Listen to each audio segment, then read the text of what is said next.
Hello friend, स्वागत आहे तुमचं राणी या ब्लॉगमध्ये. कसे आहात तुम्ही? आय होप तुम्ही मस्त आणि मजेत असाल. चहा वगैरे झाली का? आणि माझी तब्येत एकदम ओके आहे आता. आणि आज म्हणजे मी आत्ता आज मी चहा घेतली, ग्रीन टी नाही घेतली. कारण भूक लागल्यासारखी झाली होती मला. दुपारी लवकर जेवण केलं आणि दुपारी जेवण गेलं नाही मला, कारण आज भाकरी नव्हती. मेन म्हणजे हे होतं, पुरी भाजी बनवली होती, श्रीखंड वगैरे असं होतं. आणि कसं की त्या पुऱ्या वगैरे मला जास्ती आवडत नाही आहेत. आणि पोळ्या टाकायला मी कंटाळा केला.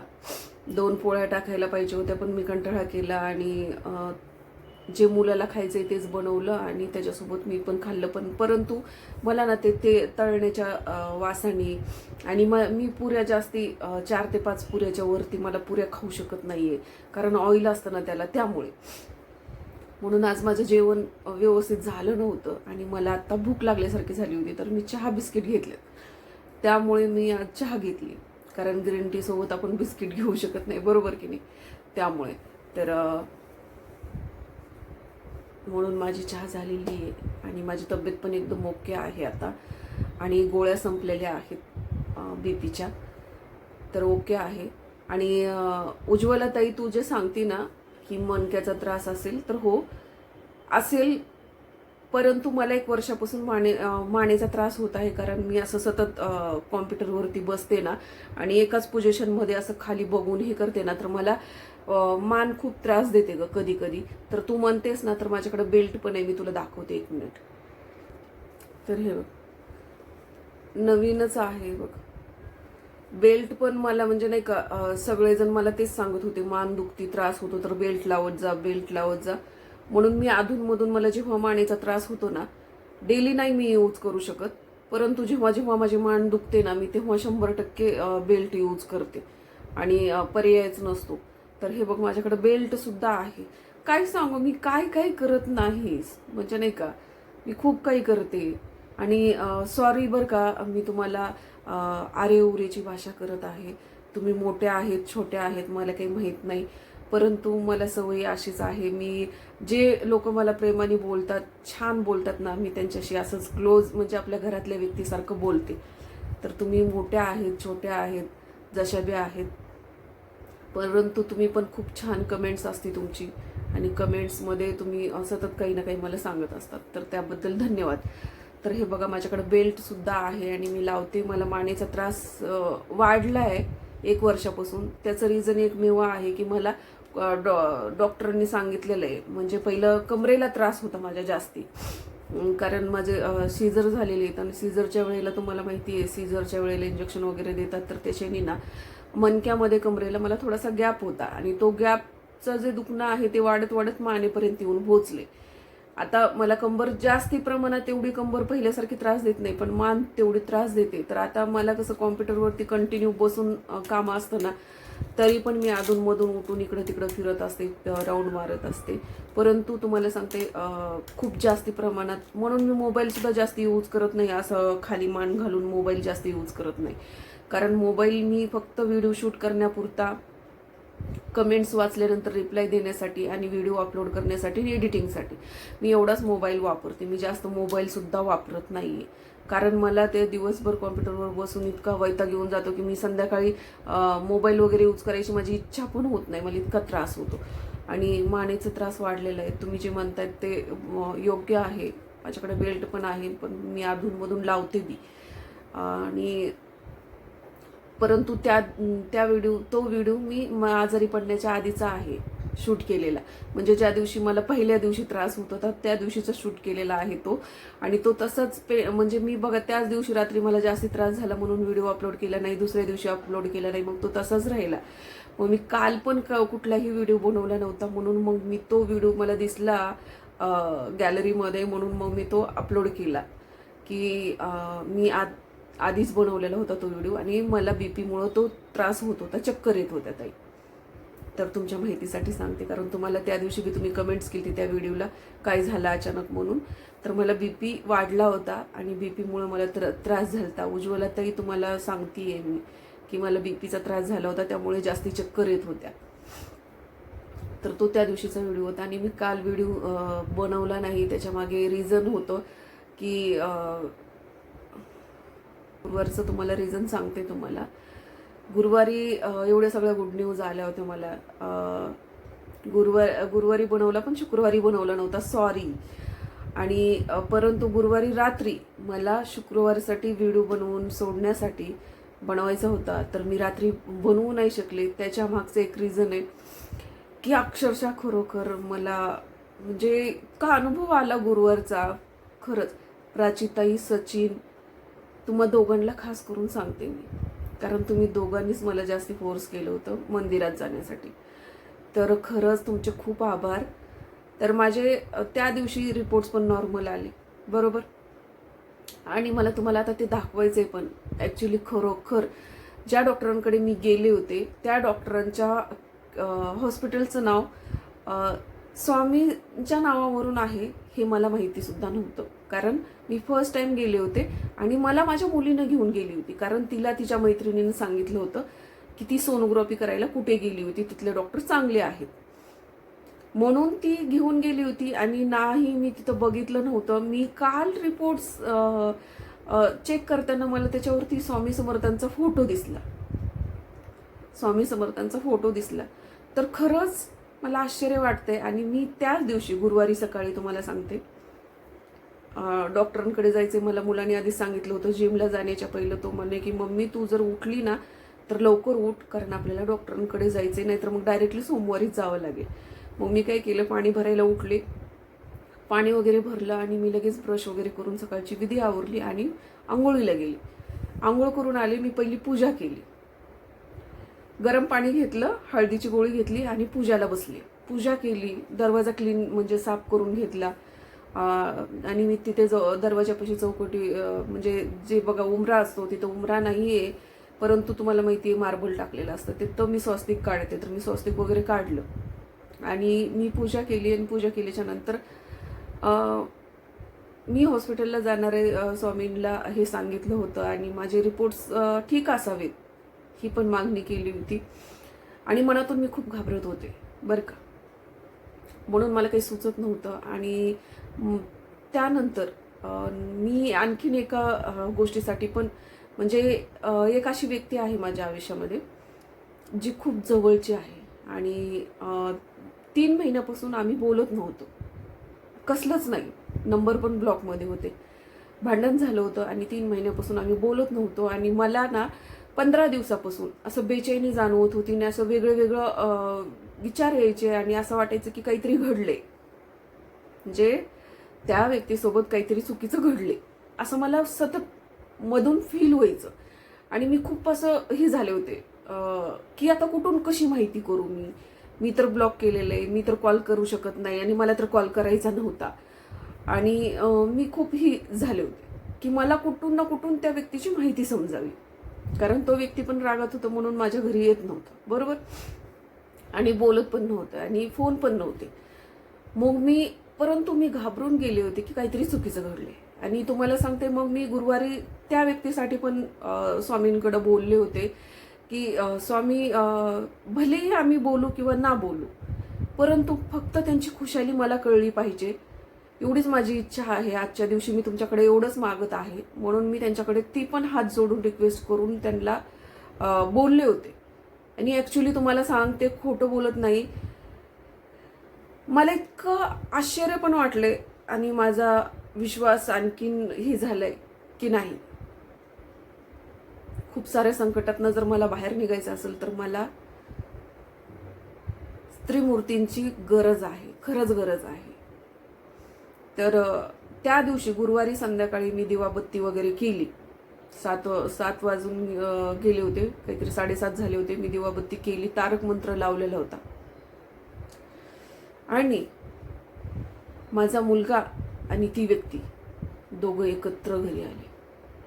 एकत्र त्यानं बेल वाजवली, मम्मी म्हणून आवाज दिला, मला वाटलं तोच आहे म्हणून मी उघडल्याच्या नंतर मग तो मध्ये आला आणि त्याच्या मागे मागे ती व्यक्ती आतमध्ये. इतकं छान वाटलं, इतकं समाधान वाटलं मला बघून की काही झालेलं नाहीये आणि ती व्यक्ती चांगली आहे.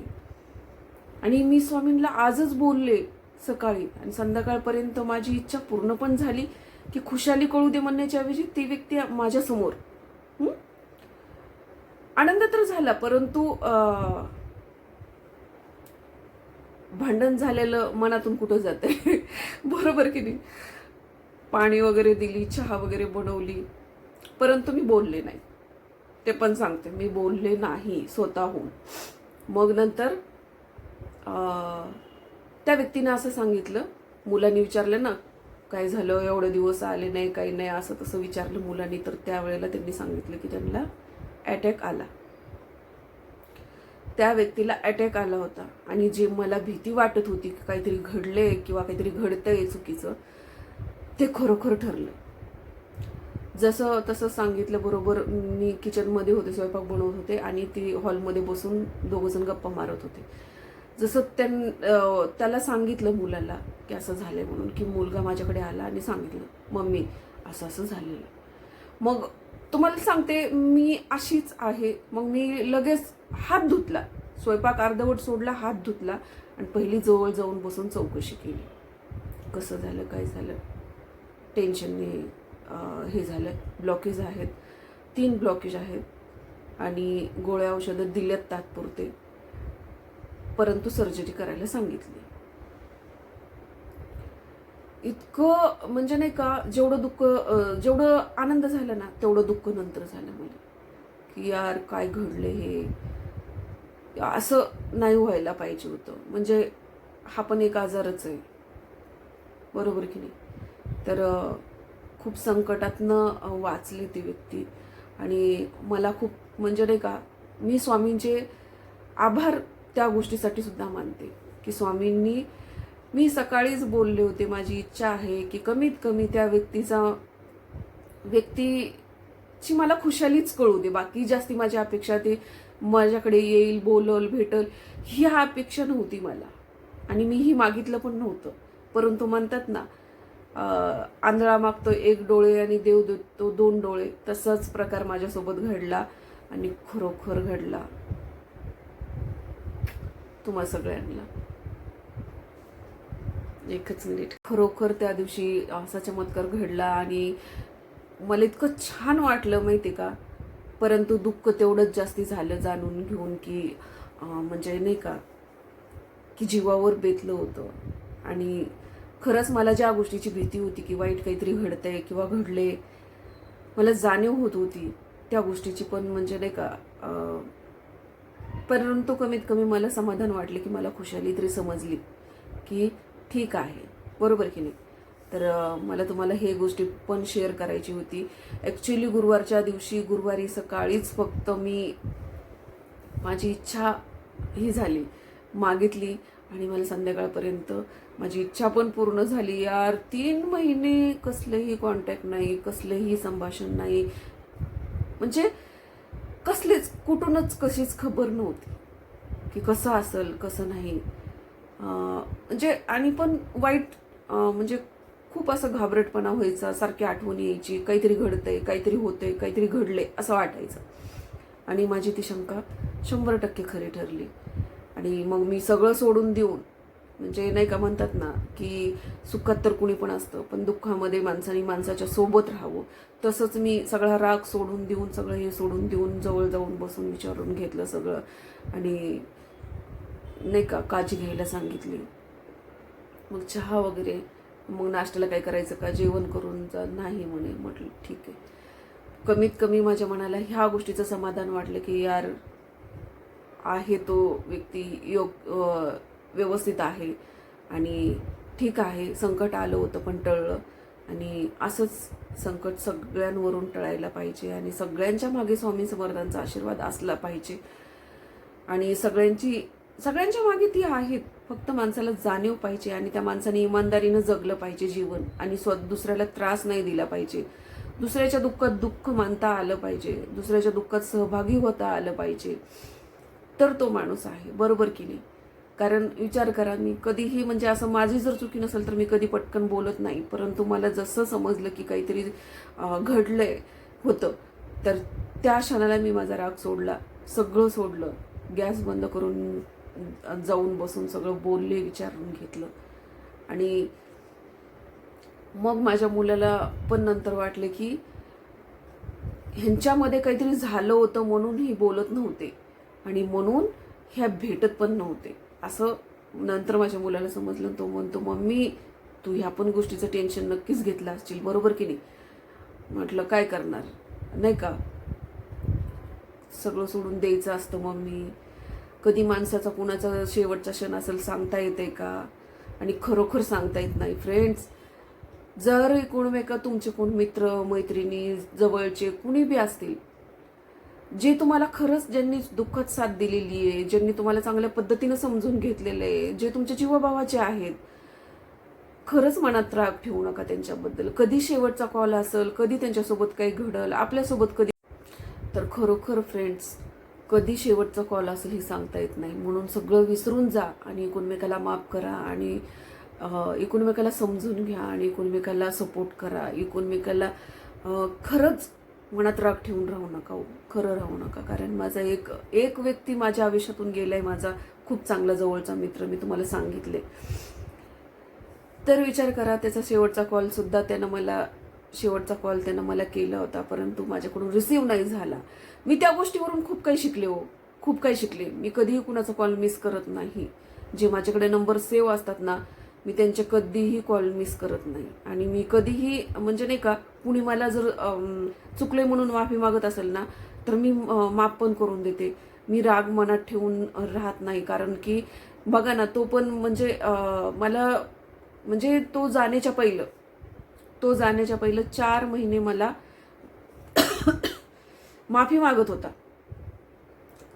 थोडंसं आमचं पैशावरून झालं होतं, कारण माझे पैसे होते आणि खूप जास्ती होते आणि ती लवकर मला रिटर्न करत नव्हता आणि मला अडचण होती. त्यामुळे मी पैशामुळे चिडलेली होती आणि पैशामुळे आमच्या थोडासा प्रॉब्लेम झाला होता आणि म्हणून मी बोलत नव्हते. तर तो 4 महिने मला मनवत होता. 4 महिने कशाला म्हणतात, रोज डेली कॉल करायचा आणि सॉरी सॉरी सॉरी.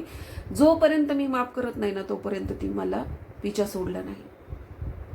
आणि मला पण का कुणाचं ठोक जाणवून आलं होतं का काय, मग मी नंतर परत माफ पण केलं होतं, सोडून दिलं. म्हटलं ठीक आहे, जे असेल ते असेल, जे होईल ते होईल, म्हणून मी माफ केलं, बोलायला लागले.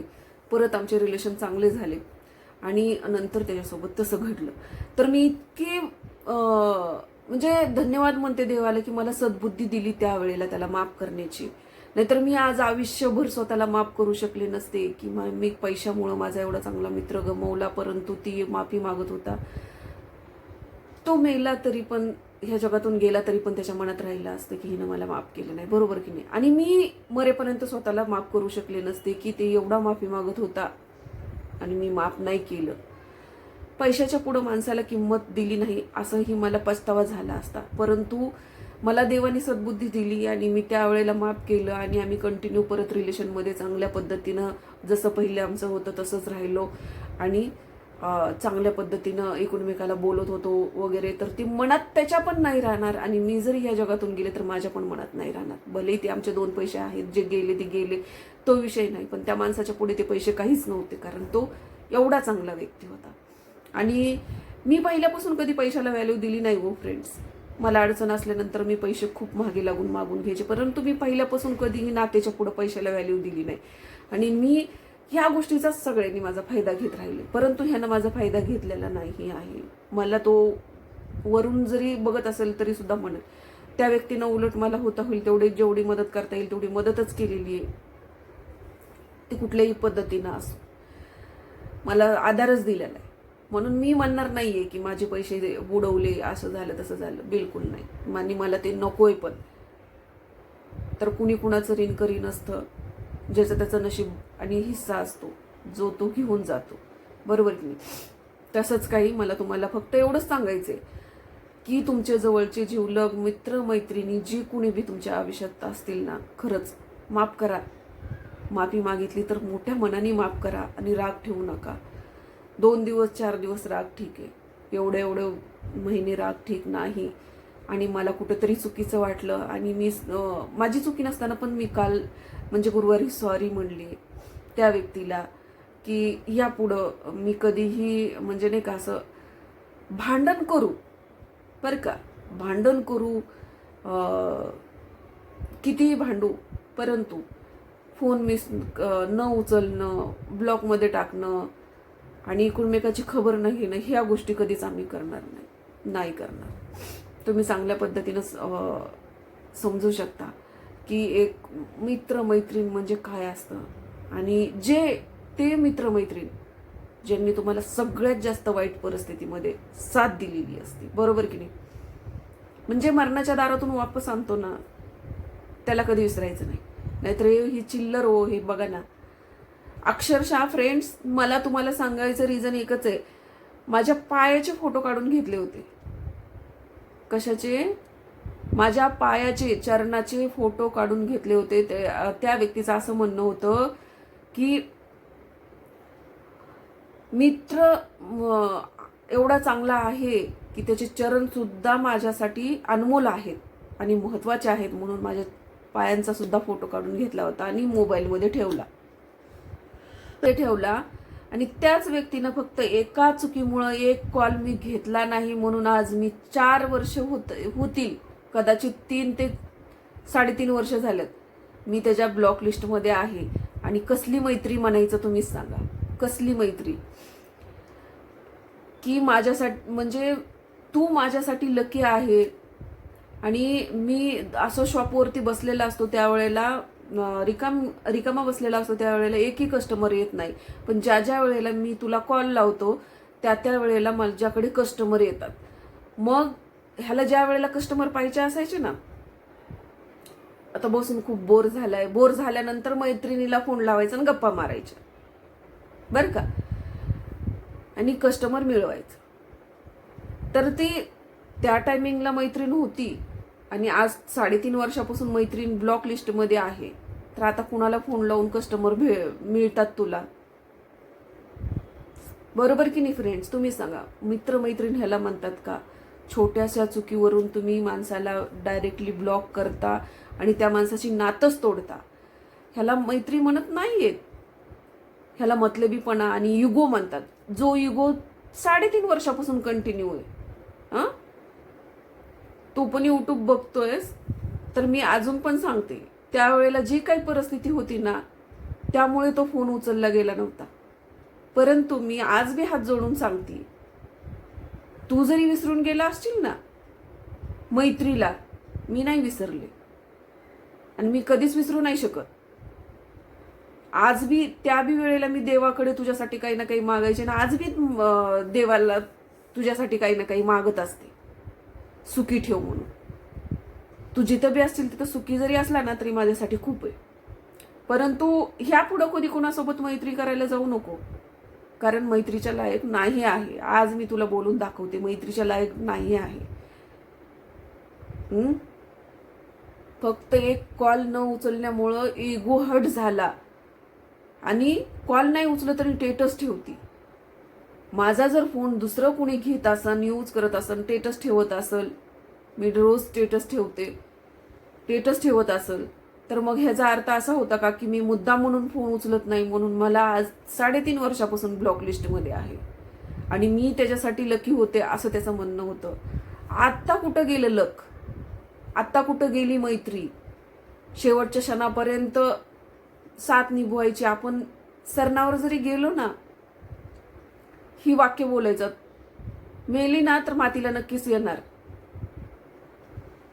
आज मी एवढ्या सगळ्या दुःखातून गेलीये 3-3.5 वर्षापासून. कोण होतं माझ्यासोबत? म्हणून आता मला ना कुणासोबत मैत्री करायची, कुणावर विश्वास ठेवायचा, कुणाला जास्ती जीव लावायचा, खरोखर भीती वाटते. कारण लोक असे असतात तुझ्यासारखे. आणि फ्रेंड्स, मला आणखीन एक गोष्ट शेअर करायची की माझं लग्न झाल्याच्या नंतर माझा नवरा म्हणायचा की पनवती आहे, पनवती आहे. आणि मी माझ्या नवऱ्यासाठी अनलकी होते, पनवती होते. माझं लग्न झाल्याच्या नंतर माझ्या नवऱ्याचं खूप वाटोळं झालं, असं झालं तसं झालं, असं त्याचं म्हणणं होतं. परंतु हे जे माझे मित्र होते ना, ह्यांच्यासाठी मी लकी होते. हे म्हणायचे की खरोखर तुझ्याशी आम्ही ज्या वेळेला बोलत असतो ना, असं गिराईक नसतं, पण जेव्हा तुझ्याशी आम्ही फोनवरती बोलत असतो त्यावेळेला गिराईक येतं. खरंच खूप लकी आहे. मला कस्टमर पाहिजे असले की मी फोन करतोय असं म्हणायचे. आणि हा एकटा, आता ह्याचं तर सोडून द्या, ज्यानं ब्लॉकला टाकले, जो ह्या जगात नाही ना, त्या व्यक्तीनं सुद्धा मला तसंच म्हणायचा. आणि तो व्यक्ती पण तसाच म्हणायचा, मी काउंटरला बसलेला असतो यार, कधी कधी दिवस दिवस गिराईक नसतं, परंतु जसा का फोन उचलला, आता मी हिच्याशी गप्पा माराव्या म्हणून, तसं गिराईक सुरू होतं, की मग बोलायलाच देत नाही गिराईक, असं म्हणणं होतं. तर मला आश्चर्य वाटायचं. मी असं म्हणायचे, अरे यार तुम्ही म्हणता की तुमच्यासाठी मी लकी आहे, आणि माझे घरचे लोक म्हणतात की पनवती आहे, तू आल्यापासून असं झालं, तू आल्यापासून तसं झालं, तू आल्यापासून असं झालं, आणि तुमच्यासाठी मी लकी आहे. मग तुम्ही फायद्यासाठी, तुमचा फायदा करण्यासाठी मला फोन लावता का? म्हणजे माझं टायमिंग वेस्ट करता का? की तुम्हाला कस्टमर पाहिजे असते म्हणून? ठीक आहे, ठीक आहे. मला माझ्यामुळे कुणाचा 2 पैशाचा जर फायदा होत असेल तर ठीक आहे ना, बरोबर की नाही? तर अजून पण तो काही उल्लेख झाला नाहीये मला की खरंच असं होतं का ना, असं असतं का. परंतु माझ्या आईच्या पायात लक्ष्मी होती हे मात्र सगळ्यांना माहिती आहे, आणि सगळे कुणी पण तिला सांगायचं, माझ्या वडिलाला. परंतु माझ्या वडिलांनी कधी विश्वास नाही ठेवला. परंतु माझी जेव्हा आई ह्या जगातून गेली ना, त्यावेळेला आमच्या घराची उद्ध्वस्तपणा झाला, खायला मोहताज झाले घरातले लोक, आणि ते आजपर्यंत आहे, आजपर्यंत आहे. कारण ज्याच्या पायात लक्ष्मी असतील ती व्यक्ती घरातून गेली ना, बरबादी सुरू होते. बघा तुम्ही, तसं माझ्या आईच्या पायात लक्ष्मी होती. माझ्या आहे का नाही माहित नाही, कारण ज्याच्यासोबत मी लग्न केलं, ज्याच्या घरी लक्ष्मी बनून गेले, तो मला अपशकुनी म्हणतो. आणि जे आजूबाजूची माझी जी म्हणजे नाही का फॅमिली सर्कल आहे ना, जसं की मैत्रीण, मित्र, हे म्हणतात की मी लकी आहे त्यांच्यासाठी. मग कितपत खरं का मला वेड्यात काढतात मला माहित नाही, पण असो, जे बी असो, मला सांगण्याचा उद्देश तुम्हाला हे आहे की जो माझ्या पायाचे फोटो काढून ठेवले होते फोटोमध्ये, इतकी अनमोल आहे मैत्रीण म्हणून, आणि ती मैत्रीण तुमच्यासाठी लकी पण होते. आज 3.5 वर्षापासून ती मैत्रीण तुमच्यासाठी अनलकी कशी झाली आणि तुमच्यासाठी इतकी वाईट कशी झाली की फक्त एका कॉलमुळे तुम्ही तिला ब्लॉक केलेला आहे, ते आजपर्यंत आहे. ह्याला मैत्री म्हणत नाहीयेत. तू मैत्री करण्याचा लायक नाही आहे. मी आज बी इथं सांगते, आणि तुझ्यात हिंमत असेल तर मला परत मेसेज कर, कॉल कर, मन काय म्हणायचंय, बोलायचंय ती त्यावेळेला मी बोल. की मी एकच मिनिट, सारखं सारखं खोकला येतोय मला, त्यामुळे पाणी घेतलं. की मी मैत्री करू नको, तू मैत्रीच्या लायक नाही आहे, आणि खरोखर लायक नाही आहे. कारण ना, मैत्रीमध्ये माणूस सगळा राग विसरतो, मैत्रीमध्ये माणूस सगळ्या चुका विसरतो, मैत्रीमध्ये सगळा फायदा, लॉस विसरतो माणूस. परंतु मैत्री कधी तोडत नाही, जी खरी आणि मनापासून मैत्री केलेली असते, बरोबर? तर चल, तुझ्यासाठी हे शेवटचं वाक्य अजून सांगते मी. तू मैत्रीच्या लायक नाही आहे. तू मैत्री कुणाशीही करू नको, आणि तुझा मित्र बनायची तू कुणाचा मित्र बनायच्या लायकीचा पण नाहीये, समजलं? तर चला फ्रेंड्स, भेटूया पुढच्या ब्लॉगमध्ये. तोपर्यंत मस्त खा, स्वस्त राहा, आणि आपली काळजी घ्या. Bye bye.